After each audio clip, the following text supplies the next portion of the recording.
Would you guys believe me if I told you that in Poppy Playtime, the story-based one, chapters 1, 2, and upcoming 3, that we actually play as a toy? Yeah, we're not playing as a human. We're playing as a toy in a toy factory with a live giant toys bigger than us, a toy. Would you believe that? It sounds crazy. The thumbnail sounds crazy, but I have lots of evidence to back this up, and also lots of things that could take away the evidence. I have lots of ups and lots of downs about this theory, but this is my own new theory I came up with. Tell me in the comments below what you guys think about it at the end of the video, and also, without further ado, I just want to stop wasting time and let's go talk about the theory. So, recently, in one of those Discord call things, that they always do like those I guess Q&A things that, Poppy Playtime did it like 2 times, 3 times, I think. I was in one of them, but that was like, what, 2022, back in 2022. But now we got a recent one that I couldn't really, go to because, I was kind of late. But in that whole Q&A, they did answer the question that, yes, Project Playtime is actually a canon to the storyline. I did ask the same exact question like before Project Playtime came out, and they said, it's somewhat canon, like, the skins aren't canon, but they're saying it's somewhat canon, and now they're saying that it is canon. So you know what that means.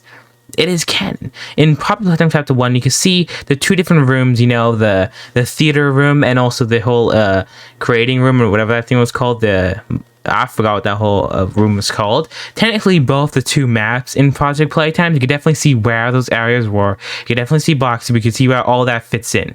So now the question is, the whole extraction team. In the game, in Project Playtime, we play as toys. Well, as these, what are they? Alive toys. And, when you just look at it at the standpoint, you're probably like, okay, so first of all, you're probably thinking that, I guess there's placeholders for humans. This is like a placeholder thing. It's not who we actually play as, it's not like, it's not as connected to Poppy Playtime.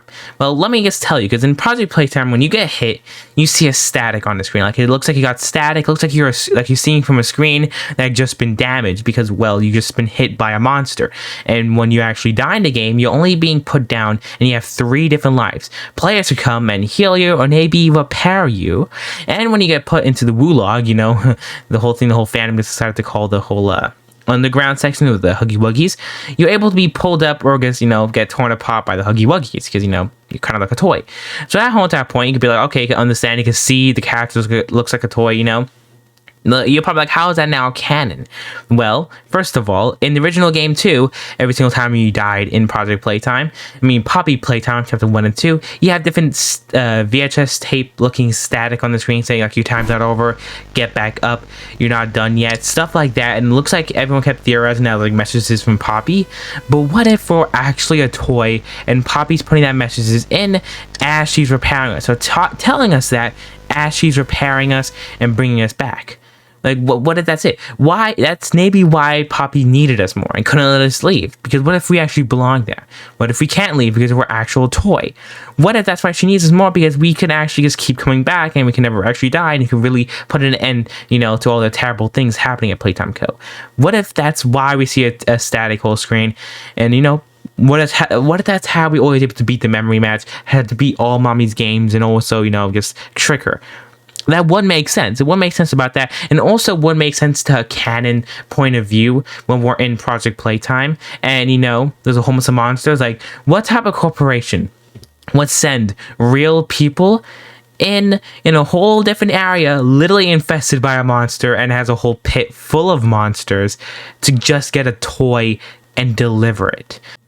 Yo, this is me editing Lightning, and I just realized that the corporation that runs Playtime Co.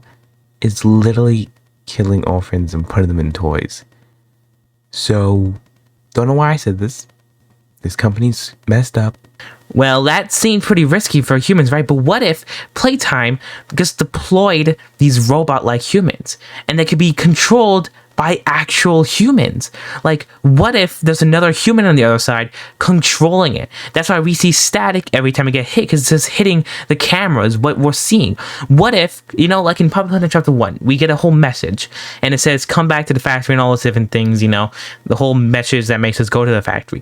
What if that's us, an old employee, like Mommy Longlegs said in, Chapter 2, right before we went into the PJ Pugger Pillar section? She says, I'll put the quote on right now. But you worked here, so if anyone deserves to die alone, you used to work here. She says, you used to work here. So you're probably like, yo, we must be a human, you know? She recognizes us.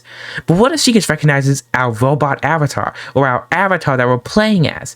Because what if we was like on a screen and chilling at home, exploring the factory? What if that's what Project Playtime is too? Because, you know, why send real humans there with the risk of them all dying, getting a humongous lawsuit when he could just deploy robots that could just come back up?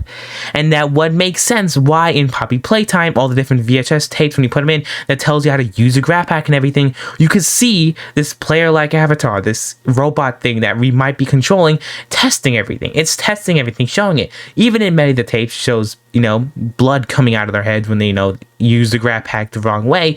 That's when you could say, yo, this is just a placeholder. You know, it's just a placeholder for the players. It's just a placeholder for Project Playtime, and it's just there to incinerate. It's like a human without showing that it's an actual human. You could definitely understand that.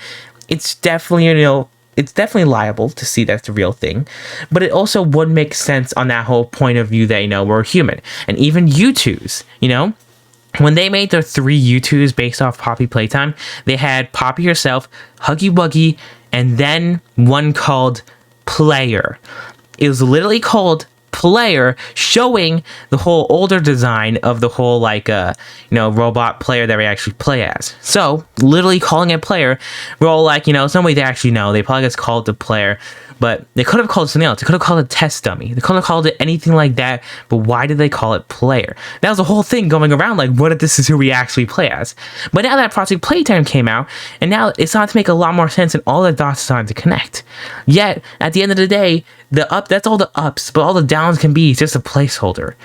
But what if also, instead of us being controlled, what if this is just like a toy incident? We all know how they Playtime codes bringing life into these toys and making them actually bleed, like Huggy Wuggy when he fell down, or Mommy Longlegs when she got grinded up at the end of chapter 2. You can see real blood. That's why in the test footage, when you see the dummy or the robot player, you know, get hurt, you see real blood. Because what if this is actually another human in them?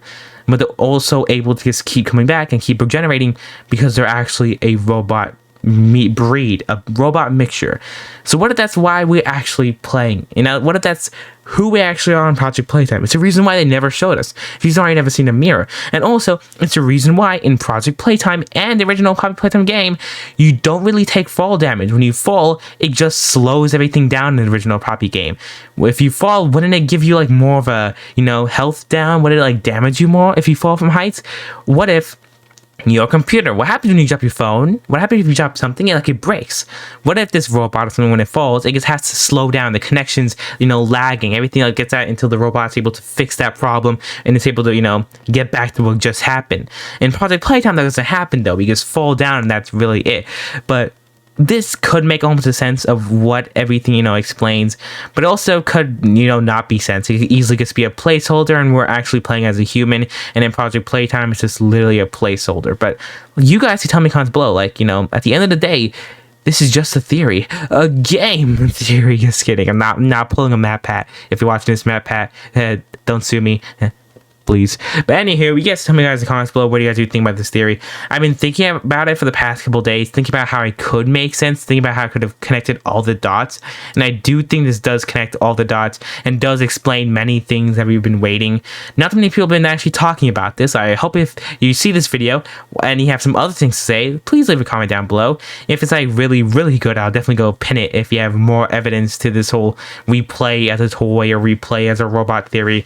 And yeah, definitely just tell me that all your theories in the comments below. Tell me if you think it's real, or tell me more things that will prove why this is fake, like how they never mentioned it, and how in Playtime Co we never seen any of these players, these test dummies, why we never seen them. The only way we've seen them was in VHS tapes. Like, we never seen them anywhere. We never seen them in Project Playtime. We never seen them just hanging around all broken. What if that's what we're gonna see in chapter 3? Like, what if there's like the like people, though they're taking care of the kids, they're bringing the food, they're like little robots, advanced robots, or really advanced kids that failed to become a toy. it could just literally make so much sense, but you know, there's also so many ups and so many downs. And if you want to use this theory and add on it, please let me know please give me the support. And also let me know in the comments below if, you know, link a video if you did a video talking about my theory, just adding some more on it. And also, you know, please credit me saying it. I you know, came up with this theory somewhat, like the whole community started talking about it as a joke, but I take jokes seriously.